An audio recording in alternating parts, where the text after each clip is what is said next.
Ladies and gentlemen, I start somewhere in between the beginning of the Earth and the beginning of the EPMA, and that is also roughly where I'm going to finish.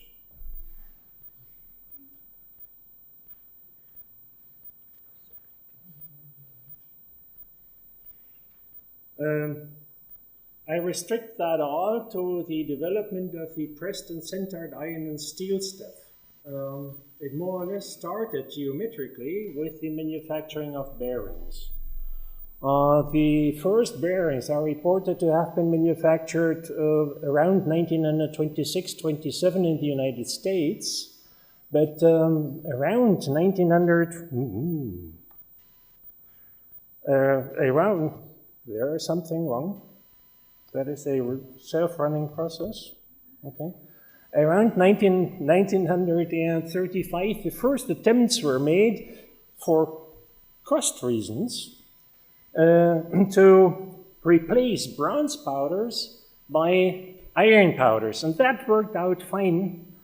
The load-bearing capacity was not quite as high, and I don't know if the automatics seem to improve now.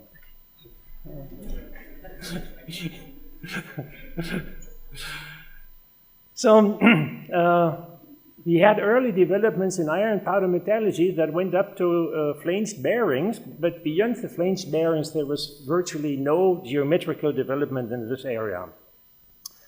Progress came from mainly increases in compressibility, then from improvements in tooling, die sets, and compaction presses, and there is some progress also in sintering. We have to talk about that later. The first structural part was made beginning 1936-37 by Moran Products Division for General Motors. In 1940, the whole model year of all General Motor cars was equipped with oil pump gears of this design. They had various sizes, and Preston reports about that 1941 in a report that was published 1942, and that is the oil pump that General Motors was using. All GM cars had that type of oil pump in there. What technology did they use? The technology applied was unbroken, not even magnetically separated, nor reduced sponge iron from Sweden, and here that is important for the powder manufacturer. Fritz analysis here, because this powder has been the only one produced in sufficiently large quantities and at a sufficiently low price to be used for the commercial process. So nothing has changed since 1941. The powder was mixed with graphite, and there are indications that it was about 2% graphite, but he doesn't say so. The compaction pressures were around 350 megapascal. The air sintered density was 6.0. They sintered an exogas at 1093 degrees centigrade at a dew point of 4%, so they removed the water vapor from the gas, but they left 5% CO2 in the atmosphere. The bearings were not sized, just a little bit machined to get the actual tolerances, and the microstructure was pyrolytic.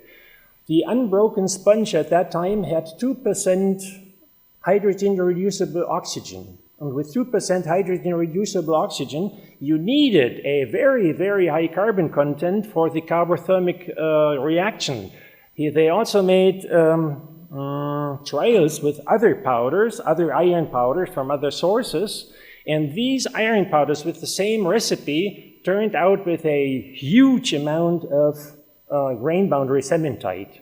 So if you didn't have the 2% hydrogen reducible oxygen in the powder, the recipe wouldn't work. The material was too brittle.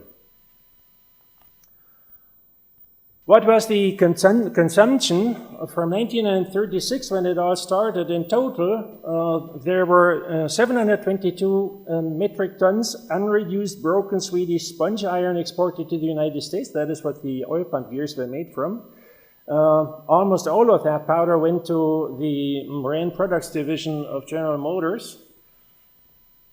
In the year 1939, the deliveries were 155 tons, and around 1940 to 41, Linnell reports that at the beginning of 41 there was still sponge powder available in the US, but the amount available that did not permit to continue the production of the oil pump gears. The iron powder supplies from Sweden were interrupted more or less because of the submarine blockade in the North Atlantic. Kempton Roll reports that in 1944 there were 1,800 short tons of iron consumption in the United States, mainly for self-lubricating bearings, but the majority of the self-lubricating bearings, more than 10,000 short tons, were made by copper-based alloys. Since that time, alternative sources for iron powder were developed, but they were not that inexpensive. That went, depending on cleanliness of the powder, up to twice the price of the Höganäs powders. And the exports from Sweden to the United States did not start before 1948. And the amount increased very rapidly. So by 1955, there were 10,000 out of 18,000 total tons reduced sponge, because after 1940, Höganäs introduced a reduction in yield of the powders, and that became the MH 100.24. That reduced Swedish sponge powder for structural parts amounted to about 10,000 tons in 1955. The other area where iron powder metallurgy developed very rapidly in the 30s was Germany. And the main product were shell driving bands. That is a selection of shell driving bands. They were manufactured between 20 millimeters and 210 millimeters under the auspices of the so-called Heereswaffenamt. That would be an organization responsible for manufacturing of armory and weapons. Here you see from the smallest to the largest dimensions, it was centrally organized, and the head of the technical developments in this area was Richard Kiefer. The technology behind that was that they used, I come to the details later, more or less Ametek powder, that is a mechanically comminuted powder. They used Swedish sponge as far as it was available, and so-called DPG powder. I'll come to that also later. Depending on the type of powder used, the powder had to be annealed either for recrystallization or to reduce the oxides of the powder. And that took place depending on what you wanted to achieve between 800 and 1,000 degrees centigrade. If it was just recrystallization, it was more the lower end of the temperature range. If you wanted to reduce the oxide, this was more the higher end. The cake after annealing was broken, sieved to minus 400 microns. The compaction pressures were around 200, 250 megapascal. That gave a density of 5.8 to 5.9. The sintering took place mainly in the vicinity of 1200 degrees centigrade because that required less time. Time was important at that time.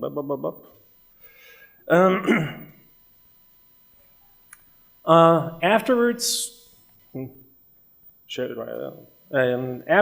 the stuff had a tensile strength of about 70 megapascal at 2 to 3% elongation, and that was most of the time sufficient. If higher toughness was required, because the deformation required on banding the shells was higher, then the compaction pressures were increased, the densities were increased, and that gave tensile strength around 120 megapascal. After sintering, the stuff was paraffin impregnated at that time with 2 to 3%, depending on density, of course. Iron shell driving bands are still in use in the NATO. Nowadays, the paraffin contents are lower. We are presently talking about 1.5% paraffin. We are not talking about these high paraffin amounts that were common at these times. Another area that was important for iron powder metallurgy was the manufacturing of bullets. Kiefer and Hotop report that at least 200 million iron bullets were made during the Second World War. They were made from a mixture of mechanical comminuted and DPG powder. They used lubricants, and many different lubricants are mentioned there. The powders were annealed. They were compacted on rotary table presses to about 6.7 grams per cubic centimeter, sintered in continuous furnaces. They were sized because they needed a certain precision, and then there were recrystallization annealed at about 950 degrees centigrade to 70 Brinell numbers. Part of the production, depending on how it was used, was phosphated as a corrosion protection. Beiss and West mentioned that also at Chrysler Amplex in the United States, during the Second World War, millions of bullets have been manufactured by PM. That gave a certain powder consumption. We have to check some of these figures. I got a lot of reports from Bernard Williams, who has all the original after-war reports of the commissions that visited Germany, but didn't have an opportunity to read it all tonight. Kiefer and Hotop estimate that between 1939 and 1945 in Germany, in occupied countries, about 100,000 metric tons of iron powder were used for self-lubricating bearings, about 10–15% of the total consumption. Rotary driving bands, about 70%, 70 to 80% of the total consumption. Bullets and various other applications. Since the production of shell driving bands started in 1938 commercially in large scale already, the monthly consumption of driving bands during the year 1939, when the war had not even started, it was 1,000 tons already. That rose to about 3 to 3.5 tons in 1944.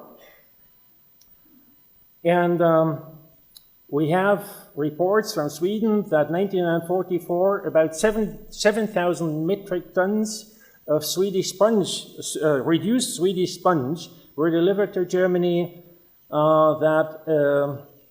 With the tons, that is always a little difficult depending on source. You never know whether it's short tons, long tons, or metric tons. But since Jones was British, I think that the tons mentioned here are long tons, but it doesn't say so. The rest probably was Ametek powders. Other powder sources are mentioned. In total, in Germany and the occupied countries, 12 different processes for manufacturing of iron powder were considered, at least in laboratory scale. So iron powder was a very, very little seen at that time.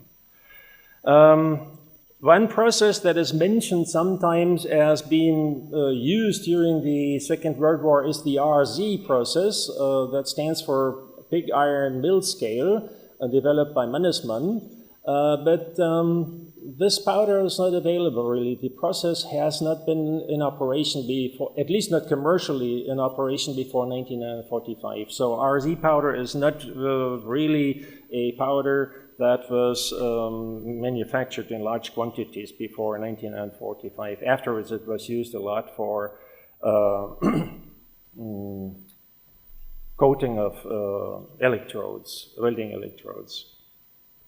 And by 1955, since everything had broken down in 1945, the 2,400 metric ton Swedish sponge iron delivered from Sweden to continental Europe was almost exclusively absorbed by the British industry. Continental Europe didn't need any powder at that time. How was it organized? It was organized in two groups. One of the groups that was officially associated was the Tiroler Marketing Association. And these companies mentioned here were part of the Tiroler Marketing Association.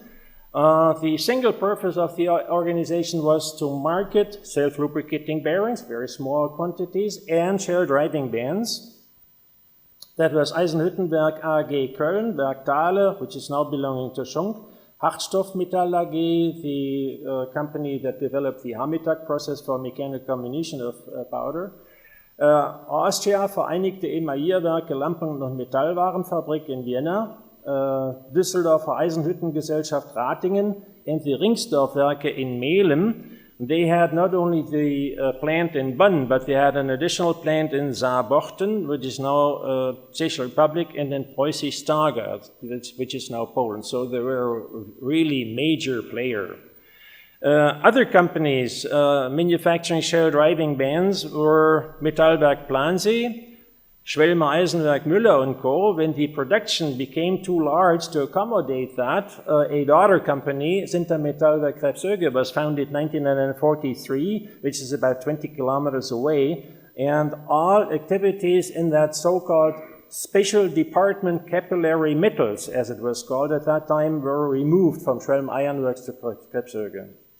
Then the Deutsche Pulvermetallurgische Gesellschaft, a joint daughter of the Gussa and Metallgesellschaft, had founded a sintering plant in Neuroth, which is close to Karlsruhe. And we had a company close to Salzburg, Mitter, that is a spelling error, Mitterberghütten. That was a daughter of Berlin Lübecker Maschinenfabrik. An additional company, also very big in business with shell driving bands, was Hanomag in Hanover. The other group that dealt with the development of iron and steel components and powders was the so-called Hescho group. The Hescho group was formed by Berlin Lübecker Maschinenfabrik Bernhard Berghaus, a manufacturer of firearms. Among others, they invented the machine gun that is still in use in the German army. The DPG, Deutsche Pulvermetallurgische Gesellschaft, the powder of the Gussa and Metallgesellschaft. Metallwerk Plansee, as a manufacturer of, among others, shell driving bands. Sinter Metallwerk Krebsöge, as mentioned before, 1943, Schwelm Ironworks.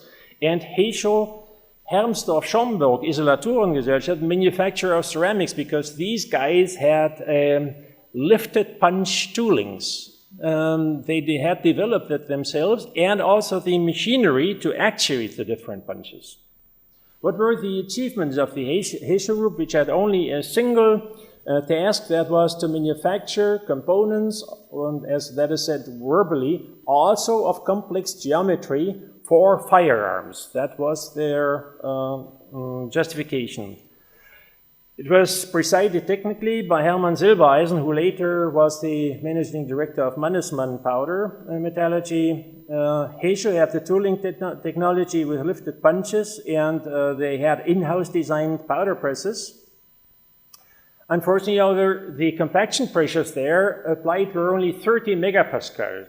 And in order to compact iron powders, you needed much more. So at the beginning, when they started to manufacture structural parts, they wrecked not only the tooling that was originally designed, they also fractured the presses. So everything had to be redone.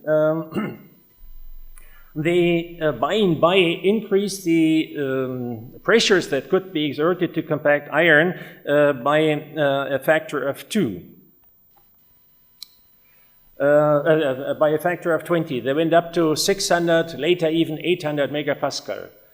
The presses had to build stronger, which was done at Hescho in Hermsdorf. They invented the withdrawal die with one fixed lower punch and all additional punches lifted. That has been the main principle of powder compaction since decades, it still is. And from these developments, many other press manufacturers have emerged, like, for instance, Bussmann presses, which is not existing anymore, the Simetak, Engelsdorfer Maschinenbau, Dorst, and Werner und Fleiderer. Werner und Fleiderer is a company which also is not in the press business anymore. For structural parts, they developed tooling with up to 10 independent different punches for complex rifle components. Astonishing designs. They started serious production in molybdenum heated pusher furnaces, usually at rather high temperatures, far in excess of the 1120 degrees centigrade. That was necessary in order to meet the toughness requirements. They developed and applied the double Preston sintering techniques for strong components, and they produced firearm components at Metallwerk Plansee, Sinter Metallwerk Krebsöge, the DPG plant in Neurode, and then Sinter Metallwerk Mitterberghütten. These were the 4 plants that are documented. Now let's lose a word about the powders that were manufactured. The main powder at that time was the mechanically comminuted Ametek powder. Ametek stands for Hartmetall AG, Hartstoff Metall AG, Ametek. They developed in the 20s an eddy mill with 2 large propellers in opposite, turning around in opposite direction, and they swirled the material in a chamber covered with head-filled steel in order to meet the wear requirements. And this powder collided with each other continuously. So after a while, by cold working, the material got brittle, and then pieces broke off the particles that it was fed with. The production volume achieved that way are depending on the feedstock that you feed it with. There were companies that fed the stuff with small stampings that were cut to pieces of about maximum 4 grams. And then at these conditions, you get about 5 to 6 kilograms per hour below 300 micron, which is not very much. If you fed that mill with wire cuttings of 0.5 millimeter thickness, the yield went up to about 10 kilograms per hour. And later developments in the 50s improved that with higher power, higher velocities and all that stuff to about 30 kilograms per hour. Nevertheless, that was an obstacle for mass production. Therefore, with the Ametek mill, that gave a type of saucer-shaped geometry due to the cold deformation, and which needed that recrystallization annealing process. The incentive was very high to develop alternative, more productive processes. And one of these processes was the DPG process. In the DPG process, a tundish was arranged over a disc of about 40 centimeters diameter. And in that disc, you had slots. In the slots, you had knives inclined by about 60 degrees to the melt stream. Turning that wheel with about 3,000 revolutions per minute, you were able to disintegrate that. The powder that was manufactured that way was depending on rotational speed of the disc rather irregular. If the disc didn't move fast enough, it turned more spherical. On the left-hand side, you see that more spherical geometry with a disc that is not rotating that fast, and if the speed was increased more and more, you could make a wonderfully irregular powder that way. That process was very difficult to handle from the maintenance work, because you're pouring a mill with 1750 degrees centigrade on a rotating disc, and the disc doesn't survive that so well. So after the war, this technology was abandoned. That is not correct. Now after the war, you see what happened here. That is the total powder consumption, including the copper powder. For the total world consumption compared with the US consumption. In 1944, in the United States, as I said, 1,800 tons were used for in iron powder. The total world consumption was mostly iron powder. There was not so much copper powder in there. And you see, 1945 in Europe, there was nothing left. and it only very slowly discovered. The discovery took place after about 1955, 1956. One of the major improvements in usage of iron powder was the development of higher compressible powders. What is shown here, that is the development of compressibility at 414 megapascal of Höganäs powders. You see that the NC powder that was launched around 1965 did not stay constant. Continuous improvement was applied since many, many decades in many good companies. And therefore, the NC compressibility improved and improved and improved in small steps, but it was always improving. After the double reduction of purest iron feedstock, there was the end was reached in compressibility improvements. All you needed to improve the process of the technology further required to reduce the amount of lubricant. The densities that are now available, let's say with up to 7.5 or even 7.6 grams per cubic centimeter after compaction, require that the lubricant is further and further reduced. The first step in this area was the warm compaction step, or the various warm compaction technologies. Dye-well lubrication, which is not really feasible for complex components, was important. And a new technology that at least gives a possibility to come to very high densities, reduces the amount of lubricant to about 0.2%. And in order to eject these components, you must make sure that the dye is expanded for ejection. You can't maintain the dimension of the dye with 0.2% and then eject without destroying the surface. But here, with simple geometries, densities of 7.6 grams per cubic centimeter are reported. It's not production yet, but that is the way that it's going to. Let me say about a couple of words about tooling, dyes, and compaction presses. Here you see how a rather simple dye was designed in the 40s. There was no possibility to make a die core from a hardened piece of steel in a single piece unless you broached it. The oil pump gear tools that Lionel was reporting on were broached as a blank. And after broaching, the tool core was hardened, and in order to get it into shape, they had to lap it with gray cast iron laps until it was in shape. Very, very expensive procedure. The alternative would have been to segment the tool, and that was the common way to handle that. Wire erosion did away with that. As soon as you could spark erode or wire erode, this era was gone.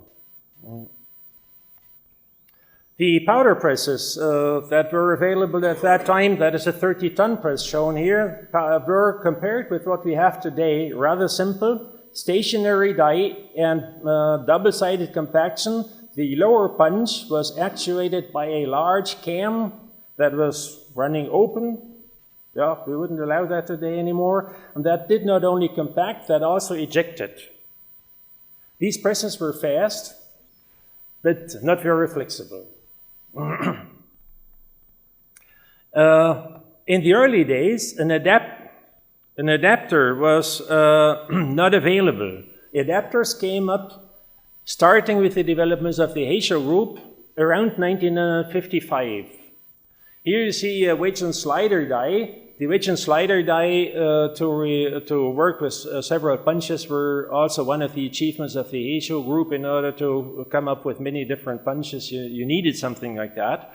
If you can incorporate that in an adapter, that makes your life much, much easier. So when I started in 1979, up to the middle of the 80s, the wedge and slider die was still very, very common. You didn't have CNC presses, so there was nothing you could do about it. Then 1960, Sven Houthén on the first on the first international conference in 1960 in New York showed that component from Olivetti components, but he was not allowed to disclose how these components were made. He mentions in that presentation that the fancy designs of the early 50s had been abandoned and it had given room to more simple, more reasonable geometries, but this was a next step forward.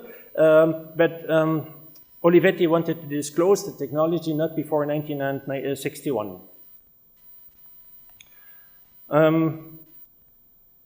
The major improvement in technology for structural parts came with the additional punch levels incorporated in an adapter.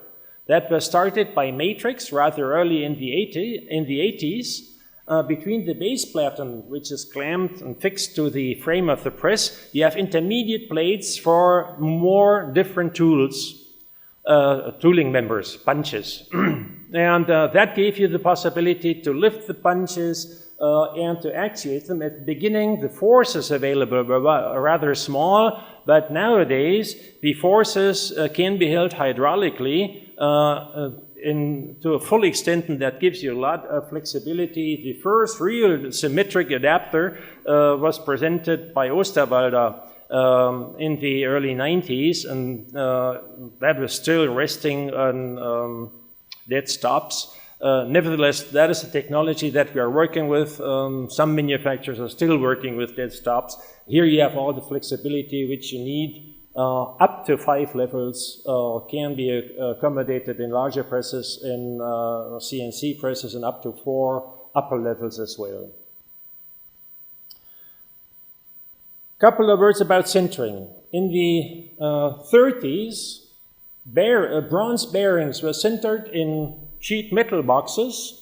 The sheet metal boxes had a lid, and the powder was compacted with about 0.5% of oil as a lubricant. Then the lid was sealed versus the box with clay, and then that box was put in a batch furnace. The decomposing oil developed enough protective atmosphere for the reduction of the copper in tin oxides, and that would work and sinter to a reasonable strength. But Fritz Lenel in 1942 reported that at Moraine Products Division, they were using a modified brazing furnace already. You see all elements of a belt furnace. It was not muffled yet. This furnace was not muffled, but it had a burnout zone. It had a high temperature sintering zone. It was run at about 1100 degrees centigrade. It had a cooling zone, continuous belt, exhaust hoods on both ends. So that looks rather modern already. During the Second World War, for the shell driving bands, the high temperature furnaces were preferred. They were running typically at about 1200 degrees centigrade, some at 1250 degrees centigrade, molybdenum heated. That has now given room to more productive furnaces. Our furnaces are flat. The typical furnace in former times was a humpback furnace. The humpback furnace is not very fashionable anymore. And now let me summarize that a little bit. The main progress in structural parts came from compressibility improvements and, let's face it, from the improvements in compaction presses and tooling.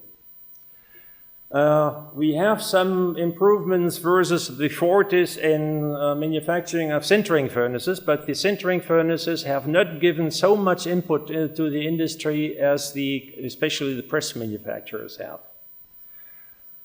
High-strength steels, by suitable alloying techniques without compromising compressibility or dimensional change in precision, have contributed a lot to where we stand today. Higher geometrical complexity without loss of precision was also achieved with spark erosion and especially with wire erosion. I remember our old design engineers, when they started to manufacture the first oil pumps, they had to segment the tools, grind them, usually 2 tooth gaps, and then it was very difficult to shrink fit that in a shrink ring with 6 segments or something like that, and get a certain, let's say, precision out of that. multi-level die sets in the necessary compaction process technology ended in the CNC control punches throughout the whole press cycle, which is today the main technology. And of course, the economy of sintering furnaces and atmospheres with controlled quasi-inert or really controlled atmospheres and rapid cooling devices allow to make steel components that weren't even thinkable in the 40s or 50s. Thank you very much.